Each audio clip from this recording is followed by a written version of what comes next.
Upsidedown, Chapter 2.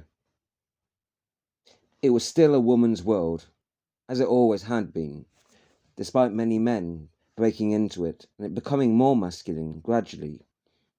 Many masculists had argued with each other, with other men, as much as women sometimes, saying that it was still a woman's dominated world. It had always been a woman's world and wouldn't change. After all, it was The Godmother that was the most popular film, not The Godfather. Everyone had heard of The Godmother, of course, even if not everyone agreed, watched it, or loved it. It was about a group of various matriarchs who headed various gangs. The different matriarchs, over the decades, that were caught in some struggle with each other. It didn't refer to the religious ideas of God the Mother. Of course, that was prevalent, and maybe that inspired it in some ways. Mother God, of course, was the theological idea, most prevalent for a long, long time. Some of whom believed in Daughter God as well. They claimed the Divine Mother appeared in the form of the daughter, whilst other herstories have said that that only reflected the matriarchal control. Some disagree that it happened at all. They said that the matriarchs had just feminized God and feminized everything and created God in their image, believing from the Holy Scriptures that another God had given birth to the daughter. Nevertheless, there were the different theological disputes, with an immaculate conception, of course. But the Great Mother had always been believed to have given birth to the daughter, and that was disputed by others, as if men weren't needed or required. Even so, others claimed to only believe in God as a gender-neutral, some androgynous modern idea, a transgender God or something, a transcending God. Still, after referring to God as a she throughout such a long time, many still did that as a habit, due to her story, perhaps. But others believe that God really was a she. There were female angels, too, that were described in all the herstories, the her poems as well. The female angels that did battle against some of the female demons. Well, they were all female anyway. Whilst God the Mother watched on and perhaps supported the female angels.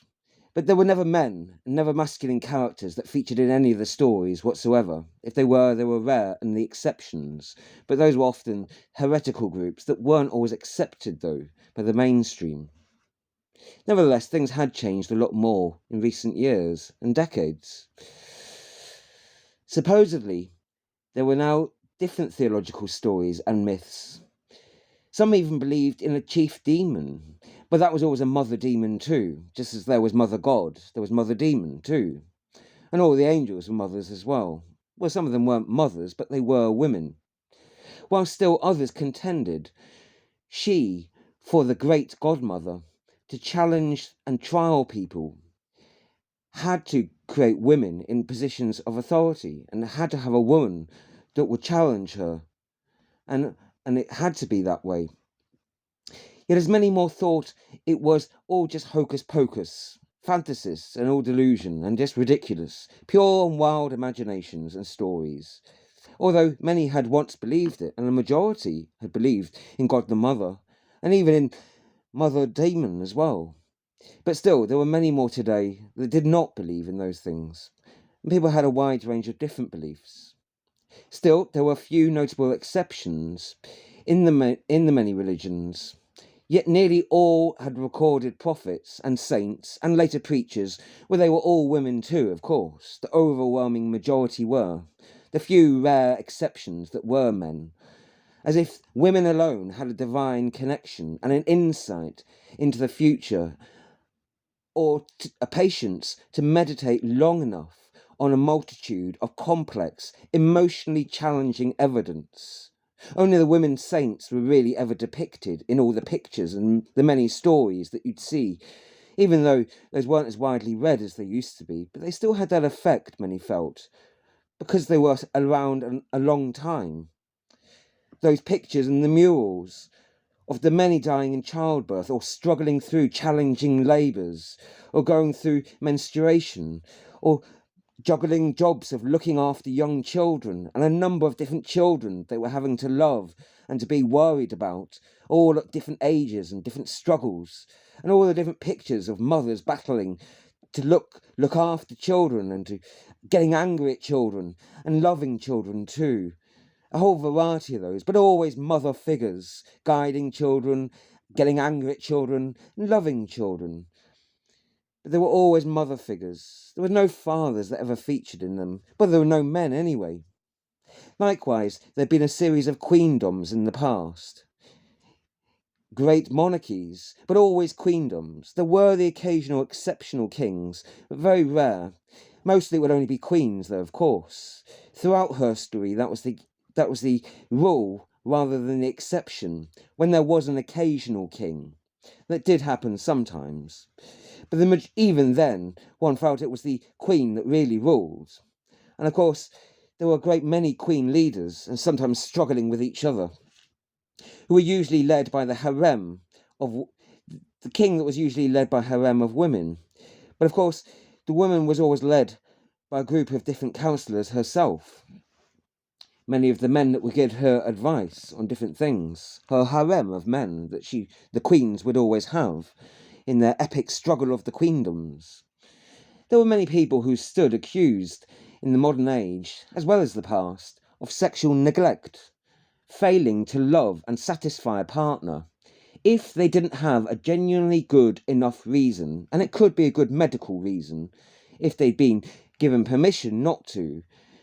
They were usually sent to a specialist counselling service, recommended to a support group, given some classes, some educational group, to go with their partner perhaps, to learn how to fulfil each other's needs, and the challenging needs, and how to communicate those emotional, intimate needs affectionately. To be untouched and to be so untouching for such a long time was such a taboo, almost in some places a crime, and a disorder in many more places, a real serious mental disorder, unless medical evidence really proved otherwise, say that you were not capable of intimacy, for example.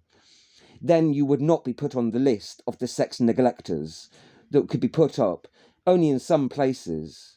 And that could be put up and happen sometimes to prevent other partners from having potential partners and avoiding those that would constantly lure them on up the garden path, yet with never any intention of ever allowing them in, just to lead them wildly round and round endlessly in the garden, ever getting closer to a house that they were led closer and away from, and never going in though, with no real hope of that, only the illusions of it, with constant building frustrations that could pour over, and over the many years of that could really build into a hardship for anyone. And to prevent that, the partners suffering through their craving for intimacy and the frustrations that it could build to, people found out about the sex neglectors and even told themselves about it, just so that others could avoid those frustrating situations. Not giving financial support to someone that was a sexual partner that you'd been with intimately. If they asked for some money for it, that was a great taboo in the old days. Some men, of course, sold their bodies in sexual services on the streets. When it didn't happen outside anymore, men only sold themselves for sex inside now. It was much safer for them inside, it was felt. Notorious for the curb-crawling women that would curb-crawl the streets, looking out for men to pick up. Where you could pick up a man sometimes, rent him out for an hour or two, to have an intimate occasion with. Though they were paying for their mental and sometimes as well as the physical prowess, the women would say. Others claimed, though, that the gigolos, the male sex workers that you would commonly see out on many streets regularly, they were perhaps just victims of some mental disorder or something, and they did it for drugs or alcohol or desperation or something. Whilst there were many other male sex workers and others that said it was they themselves that had a right to do it, and they enjoyed doing it, and they campaigned and wanted the right to do it. But that was only some of them. as they claimed to have a variety of different reasons for doing it. Many still claimed it was an honourable profession, whilst others said that they were now had left, and many men didn't want to be part of it in any way. But there were differences of opinion. If it was consensual, it took a lot of time and energy and practice and experience to satisfy the needs of a variety of very many different women, then that took a lot of skill and work and effort and was hard to do. So they had a right to be paid for that, argued some of the male sex workers. But others felt that they were just trying to legitimise something that was smutty and to make excuses. Still, it had moved mostly away from being outside on the streets and visible to others that might be offended by that, and especially younger children. So it was more often done in private now, where those male sex workers would sell themselves through the internet now, onto the new network where women would search the databases of male escorts out there. And of course the sex workers, as the male prostitutes now prefer to be called out of respect. So in the privacy of own homes and motels, or sometimes then the public, including many elderly and children, they then didn't have to witness or see such sexual alluring men that would be out scouting the streets for business or for tricks, or for other women that they wanted to trade business with or to sell their body for. The lonely spinsters out there, or just other women that maybe had problems or just desired to be with a man for intimacy without any strings attached. The vast majority of men did not venture into sex work, of course. That was only a few of them. However, the majority of the sex workers were men, though. Many felt that they were often sentimentalized as sexual objects, though, objects of sexual affection, and they resented the other women doing that. They resented many of the women doing that to those men, and charged those desperate spinster women as taking advantage of those vulnerable men who were selling their bodies. Although others felt that they were just pitying and victimizing those sex working men. Many felt that they were often sentimentalized, though, as sexual objects, and felt at times it was a challenge trying to appeal to the potential partners and not to attract the unwanted attention of other women out there. It was always a desperate worry for lots of men, because if they didn't, some of them feared at least they could be attracting unwanted attention from other women that just couldn't prevent or control themselves sometimes, even if the large majority of them probably could.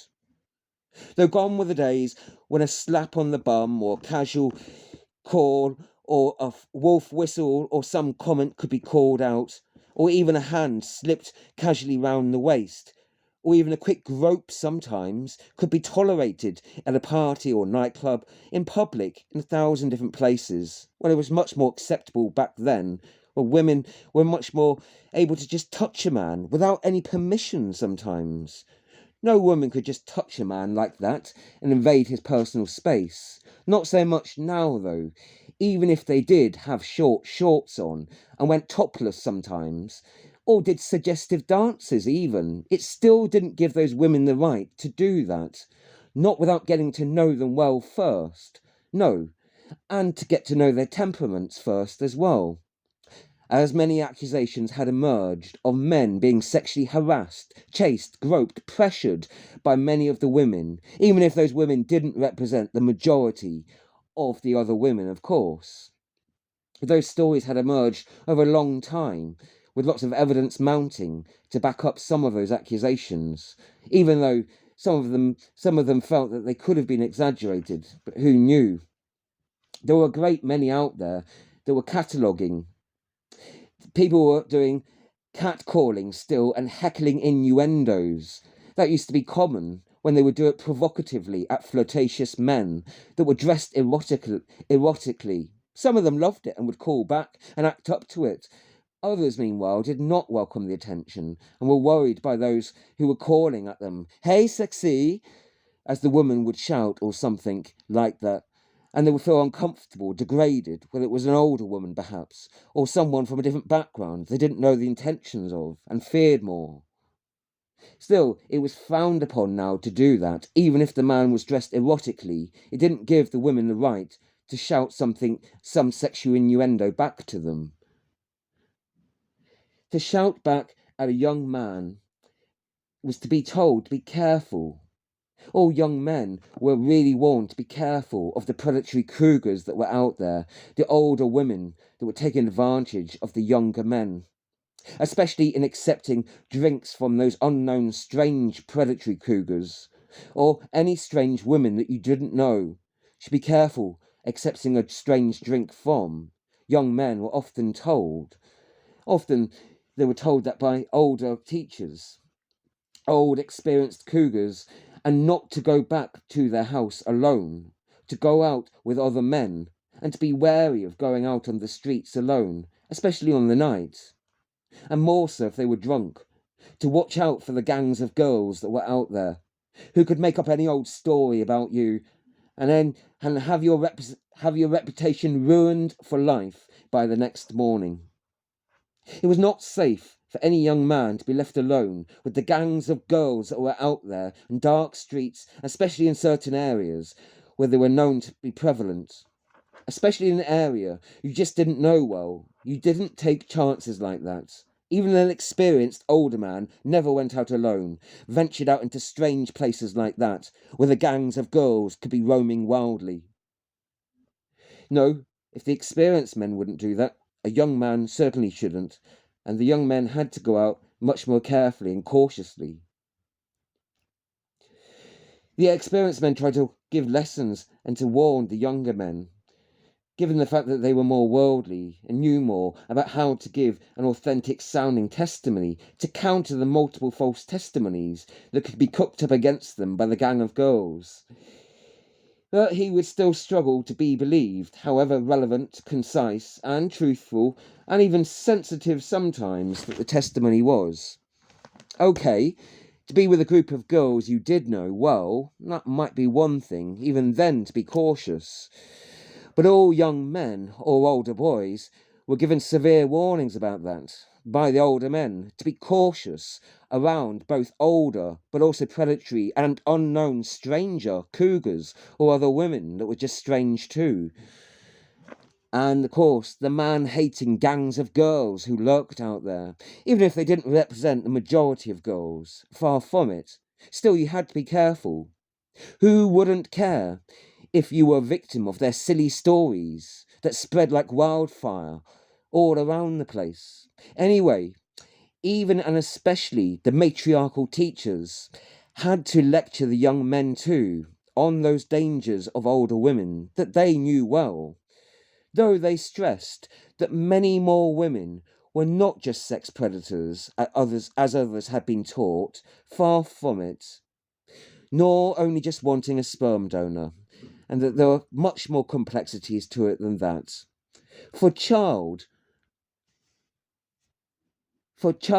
may never get told about or just looking for someone to take out their frustrations on. Or they could be only looking for someone to work and suffer for them. Or for their children, perhaps. And not work with them and struggle with them too, or even enjoy time with them together. There were a lot of women and girls looking for mutually adaptive, mutually beneficial relationships, to be sure, that inspired to give nourishment to each other and to try and lift the burdens from each other. Many felt teaching relationship advice and guidance wasn't the job of teachers alone, or not only teachers, and there was the expectation of a holistic approach worked better, some thought, than just relying on teachers and parents only. The wider family, a circle of changing friends, and various other organisations to support and guide, especially the younger men who were much more vulnerable, to navigate what was still a women's world, though much more less so than it had been long ago in the past. In the not so distant past, perhaps, if one took a larger look at things. And they'd inherited so much of the matriarchal inheritance. Even linguistically, the word woman, of course, contained man within it, woman, and so it was still used to refer to both genders. As a mother does, of course, have the capacity to have a child within her, as the word woman has the man within her or it. So it was natural for them to always use woman to refer to both women and men. That's what many women argued.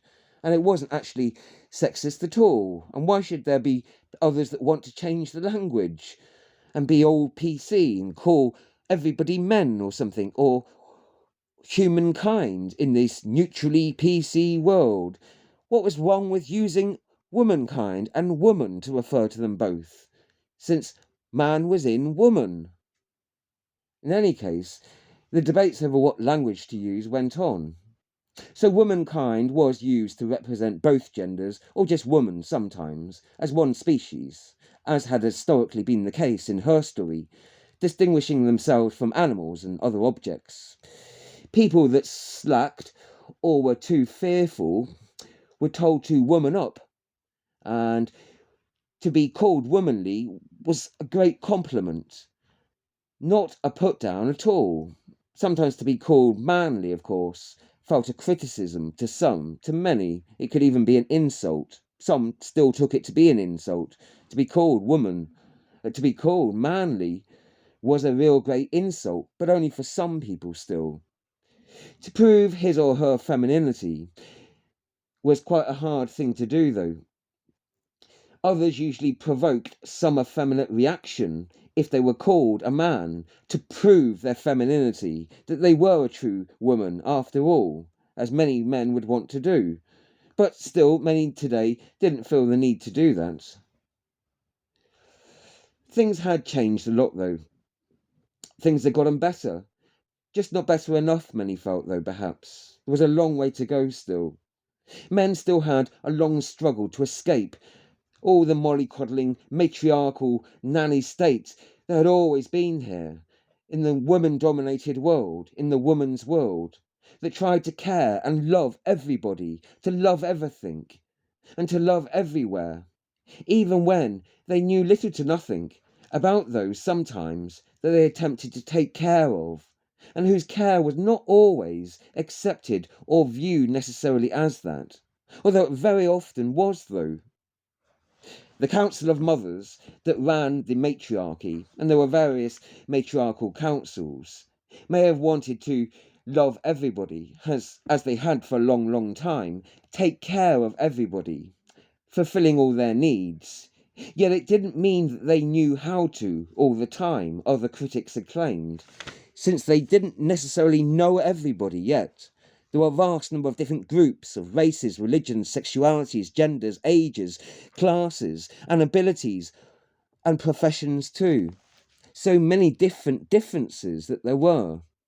Infinitely varied amounts of differences, and different changing needs of those different groups too, that were all too complex to ever be really fully known by any other group of the matriarchal councils, however much they desperately wanted and struggled to care for everyone and love everyone, and all those that they would know, however little or really well.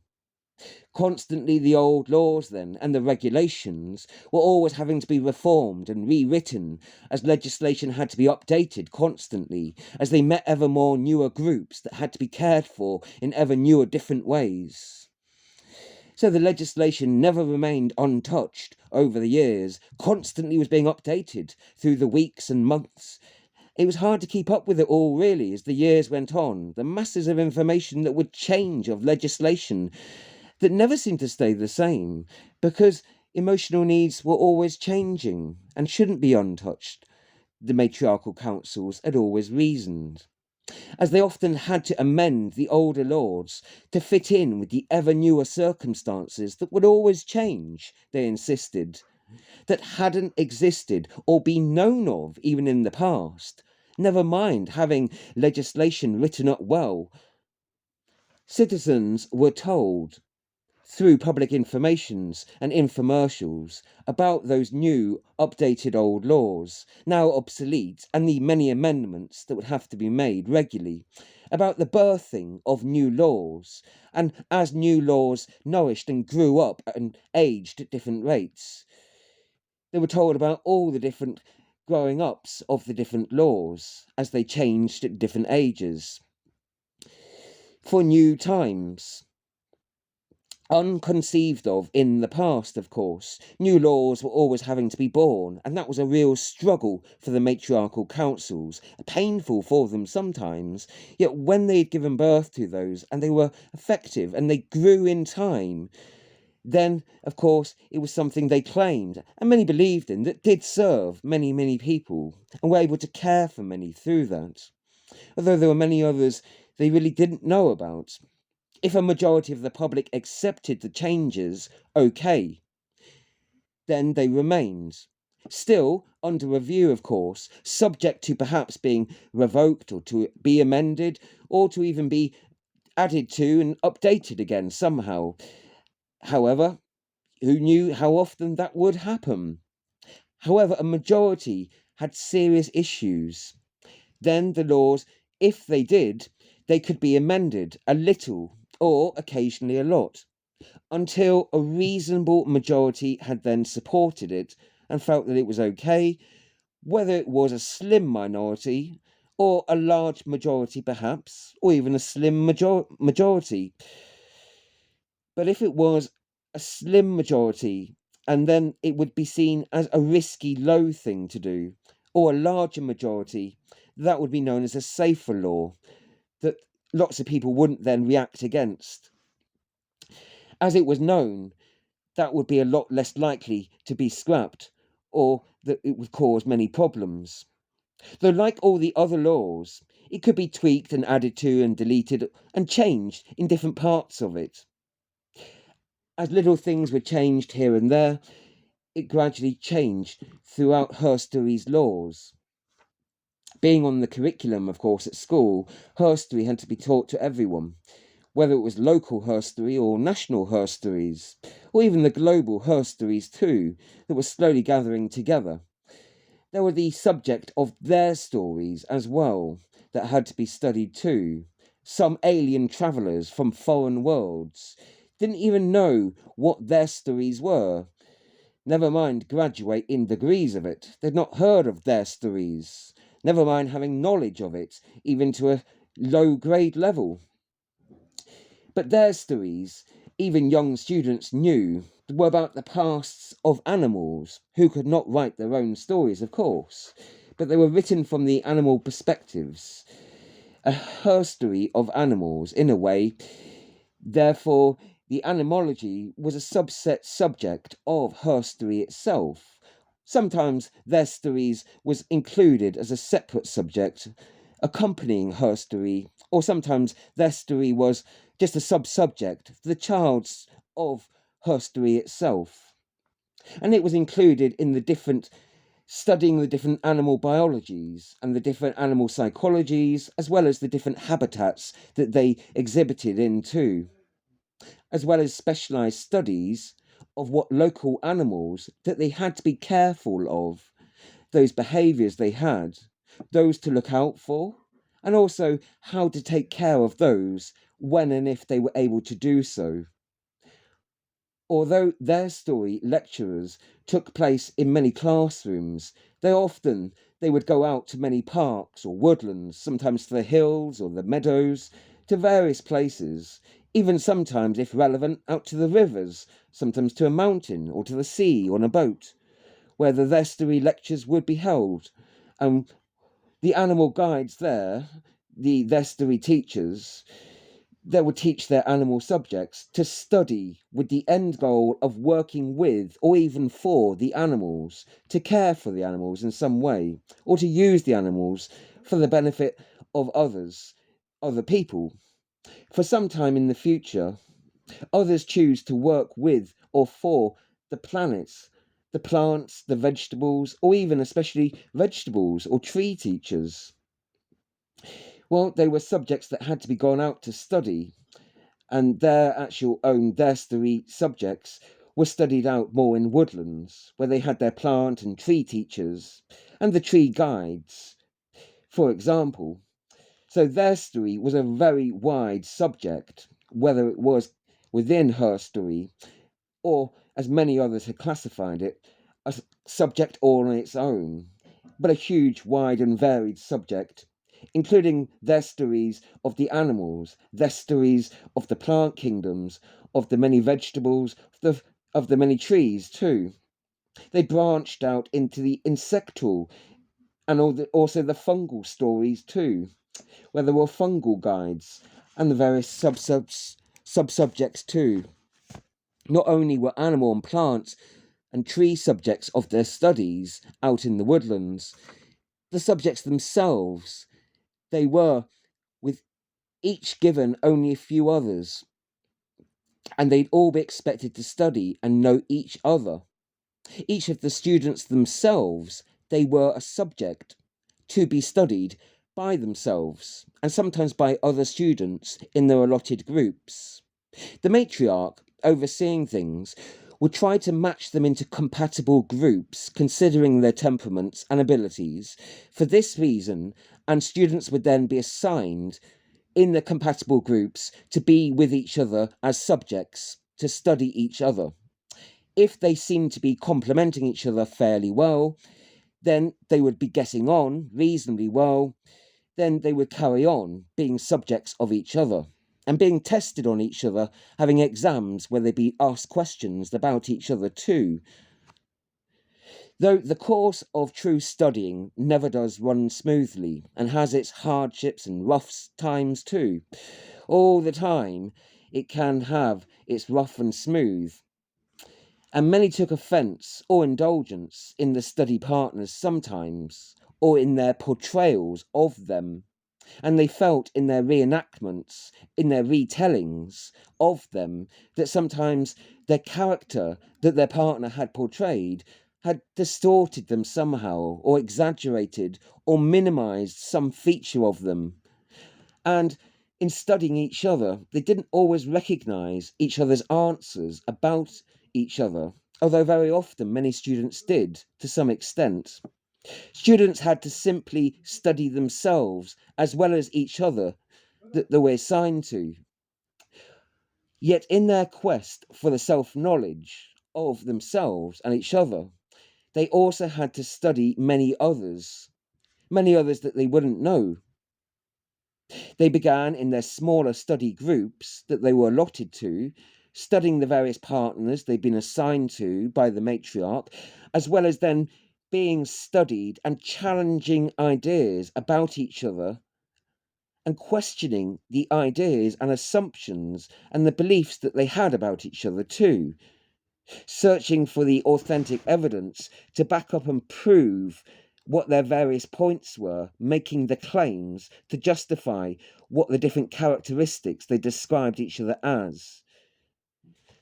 They studied each other's circumstances as well as their behaviour too, over a long period of time, and the emotional reactions to those different situations. These were then the beginnings of the psychosocial studies, or the social psycho studies, that would then grow into the major studies they'd go on to a long time later, after they'd finally completed and finished their minor studies at their younger age. That would increasingly get ever more complex, venturing out to study other people from other more stranger, unknown social circumstances, as well as increasingly different psychological perspectives, and those with very differing abilities. Nobody knew anything about mathematics or physics or chemistry, or more than the basics about the biology, as much as they did know about psychology and sociology, those social sciences that were seen as much more important in the earlier years than the actual hardcore, more logical, reasoning, physical sciences themselves. The longest more established, for a reason, the social sciences, they claimed there was a reason for that, though there were many that wanted maths and other natural sciences to be taught to other younger students at an earlier age, so it wouldn't only be specialist subjects for a minority of maturer students, but for younger students that could have a broader range. But even so, it made sense that having dozens and dozens, a vaster number of subjects, the children always studied only a little of, so that they would find then what their interests and abilities and what they were suited to were, and know what subjects that they felt drawn to were from a much larger variety, so that they could then drop the vast majority of the subjects and of those teachers that they then wouldn't see, and just stay focused on a few subjects that they were gifted in, that they could do well, and that they understood or could adjust and adapt to better, and stay with just a minority of those subjects that they were flourishing in. Still, even when the adolescent had narrowed his subjects down from the many dozens and dozens of bewildering amount of subjects, just down to a handful of subjects, they then had to begin to apply it all to the other subjects that had a close relationship to it. So if they chose to specialise in the law, for example, then it was also relevant then to study art law, musical law, philosophical law, scientific laws, social laws, psychological laws, theological laws, historical laws, medieval laws, ancient laws, modern laws, and so on and on and on, to have a broad understanding on the wider context of how your subject affects and relates to other subjects.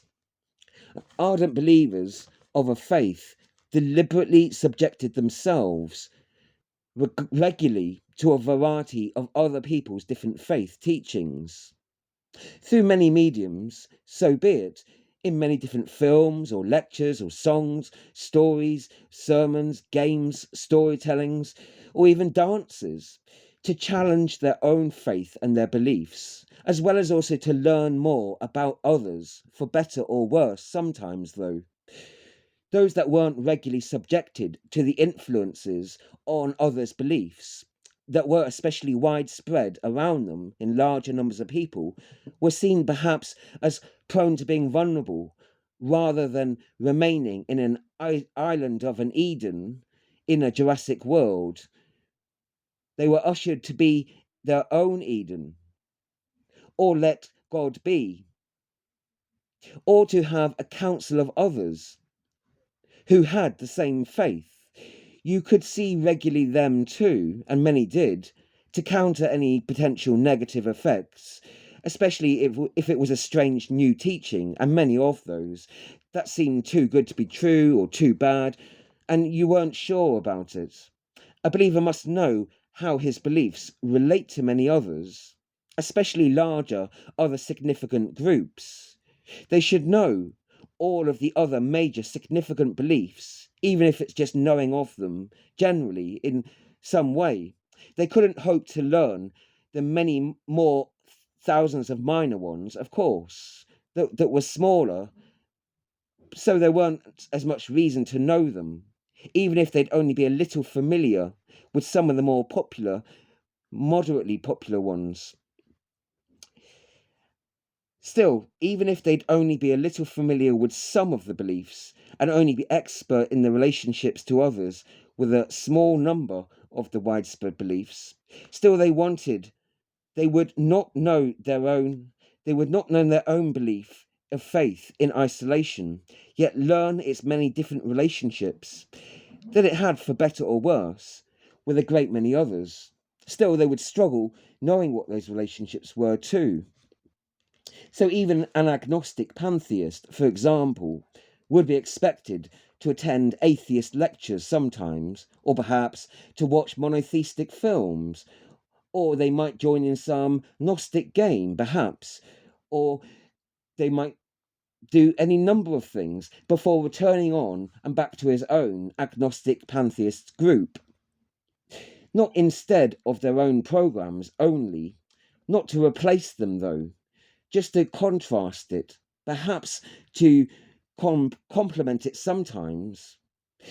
And there was always more of others to learn about, or from others. even if they could be good or bad for you, or even mad, or even if you just didn't know what to think of many of them sometimes. Still, there was many more out there to learn about, and it would also teach you many more things about yourself. However useful or virtuous, or wasteful or corrupt it may seem, still the ideas conjured up were a challenge to one's own faith, as much as sometimes a compliment. And beliefs, and surely something that was really important, that was truly an enduring trial, could withstand such a trial. Perhaps one's own mistaken beliefs could be exposed and can be shedded along the way, like dirty, grimy, rotten clothes that were taken from a man. By imagination was a usual occurrence. The mental trials presented challenging, altered worldviews that in some ways complemented your own, and yet in other ways contradicted and contrasted with them and were challenged to them, therefore. Sometimes a little of the former and a lot of the latter, but often it was a bit vice versa. A lot of ideas and stories and claims that complemented your own worldview were only a little that were in conflict with it, or somehow were strange to it, contrary to what you knew or believed or thought you knew about the world. Or it could well be a mixture of both. Lots of things that challenged and mystified you, and other things that you felt you could relate to and understood. Everyone was expected to be into all different genres, since anyone could be a character in any kind of genre, in a horror novel, in a kind of romantic novel, a mysterious novel, in a science fiction novel, a philosophical conundrum of a novel, in any number, a dramatic novel, or even just a thoughtful, a humdrum, ordinary novel. If not now, then perhaps in other times and other ages and in other circumstances, though everyone was drawn to different things that frightened or sickened or attracted them, that allured them in, even if we all had different curiosities, we were all drawn to the many mysterious programs, be they in different films or songs or shows or books, or the different kinds of media.